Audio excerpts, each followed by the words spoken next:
ខ្ញុំស្រឡាញ់ស្រីសស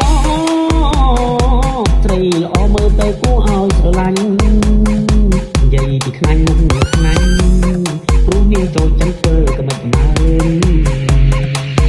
បងឃើញអូនស្លៀកខ្លីយ៉ាងហ្នឹងបងឈរត្រឹងភ្លឹងអស់ហើយស្មារតីកុំប្រងពីស្រី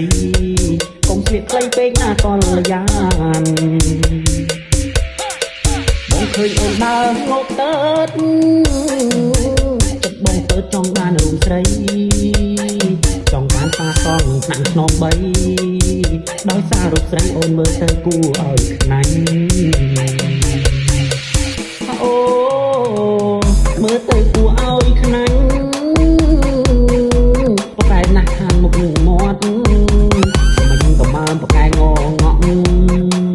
ឲ្យបងតន់ស្ទន់ទៅចង់បានខ្នង3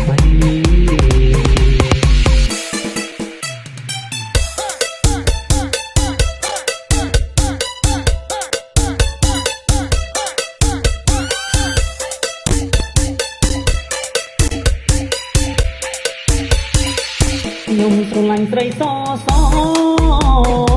ស្រីល្អមើលទៅគួរឲ្យស្រឡាញ់និយាយពីខ្នាញ់មុខខ្នាញ់ព្រោះនាងចូលចិត្តធ្វើកំណត់កំណើបងឃើញអូនស្លៀកខ្លីយ៉ាងហ្នឹង